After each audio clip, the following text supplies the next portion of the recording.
जय हिंद, जय भारत। नमस्कार दोस्तों, मैं अभिषेक शर्मा अपने इस YouTube चैनल पीपीसी लर्निंग में आप सभी का स्वागत करता हूं। हरियाणा जीके की हमने जो सीरीज स्टार्ट की है उसका आज मोस्ट इंपोर्टेंट टॉपिक है और टॉपिक का नाम क्या है? हरियाणा के प्रमुख व्यक्तियों के उपनाम। यह एक मोस्ट इंपोर्टेंट टॉपिक है। इस टॉपिक में से कई बार क्या बहुत बार एग्जाम में कोई ना कोई 1 या 2 नंबर का क्वेश्चन पूछा जा सकता है। चलिए शुरू करते हैं। सबसे पहले, हरियाणा का गांधी किसको बोला जाता है? मूलचंद जैन को। यह बात मोस्ट इंपोर्टेंट है। हरियाणा का गांधी मूलचंद जैन। हरियाणा केसरी बोला जाता है पंडित नेकीराम शर्मा को। हरियाणा हरिकेन के नाम से किनको जाना जाता है? कपिल देव।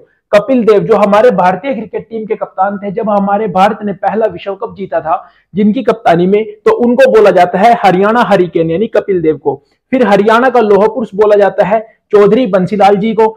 इनको और किस किस नाम से जाना जाता है? इनको हरियाणा का लौह पुरुष बोला जाता है, आधुनिक हरियाणा का शिल्पी बोला जाता है, हरियाणा का निर्माता बोला जाता है। तो ये सभी नाम चौधरी बंसीलाल जी के हैं। किसानों का मसीहा किनको बोला जाता है? छोटू राम जी को। अगर पूछे दीनबंधु किनको बोला जाता है? दीनबंधु के नाम से किनको जाना जाता है? तो भी छोटू राम जी को। भाखड़ा डैम के जन्मदाता, यानी भाखड़ा डैम को बनाने में किनका महत्वपूर्ण सहयोग रहा? अगर ये क्वेश्चन पूछा जाए तो भी दीनबंधु छोटू राम जी को। किसानों का मसीहा दीनबंधु छोटू राम। राजनीति का चाणक्य के नाम से किनको जाना जाता है?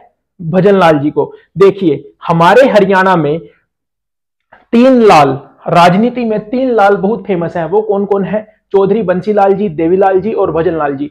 अब चौथा लाल जो हमारे हरियाणा का वर्तमान मुख्यमंत्री है वो कौन है? मनोहर लाल। तो ये आपको बातें याद रखनी है। ताऊ और जननायक के नाम से जाना जाता है देवीलाल जी को। ये हमारे हरियाणा के मुख्यमंत्री भी रहे, हमारे हरियाणा के मुख्यमंत्री, और ये हमारे भारत देश के 2 बार उप प्रधानमंत्री भी रहे। तो आपको पता होना चाहिए हरियाणा में ताऊ या फिर जननायक के नाम से किनको जाना जाता है? चौधरी देवीलाल जी को। स्टील किंग के नाम से किनको जाना जाता है? ओम प्रकाश जिंदल जी को। हिंद केसरी के नाम से मास्टर चंदगीराम। स्वर सम्राट के नाम से पंडित जसराज। साहित्यकार और सम्राट के नाम से किसको जाना जाता है? राजा हर्षवर्धन। अब आप कहेंगे जो राजा हर्षवर्धन है इनको साहित्यकार या फिर साहित्यकार के नाम से क्यों जाना जाता है? इनको साहित्यकार के नाम से इसलिए जाना जाता है क्योंकि इनके 3 प्रमुख नाटक है, नागानंद, प्रियदर्शिका और एक नाटक और है रत्नावली। ये बात आपको पता होना चाहिए। ये पूछा जाता है एग्जाम में बहुत बार कि जो राजा हर्षवर्धन थे उन्होंने कौन कौन से 3 प्रमुख नाटकों की रचना की? तो आप कहेंगे नागानंद, रत्नावली और प्रियदर्शिका। राजा हर्षवर्धन की राजधानी हरियाणा में कहां पर थी? कुरुक्षेत्र के थानेश्वर में थी। रूबाई सम्राट के नाम से उदयभानु हंस जी को जाना जाता है। जाटों का अफलातून या फिर जाटों का प्लेटो के नाम से राजा सूरजमल जी को जाना जाता है। केसर ए हिंद के नाम से राय बहादुर लाला मुरलीधर को जाना जाता है। हरियाणा का कालिदास पूछ ले या फिर हरियाणा का शेक्सपियर के नाम से किसको जाना जाता है? तो आप कहेंगे दीपचंद बहमन को जाना जाता है।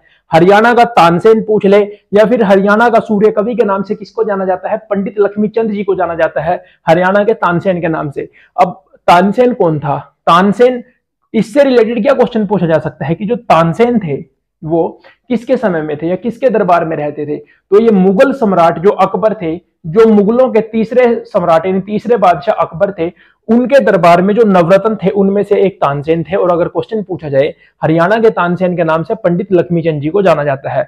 हादी ए हरियाणा के नाम से शाह मोहम्मद को जाना जाता है। धरती की पुत्री के नाम से चंद्रावती को हरियाणा में जाना जाता है। कवि शिरोमणि के नाम से पंडित मांगेराम जी को जाना जाता है। जॉन मिल्टन के नाम से दयाचंद माइना जी को जाना जाता है और सरस्वती पुत्र के नाम से राजेंद्र खरकिया जी को जाना जाता है। अगर आपको आज की वीडियो अच्छी लगी हो तो प्लीज आप सभी से रिक्वेस्ट है वीडियो को लाइक कीजिए, अपने सारे दोस्तों के साथ शेयर कीजिए। थैंक यू, मिलते हैं अगली वीडियो में।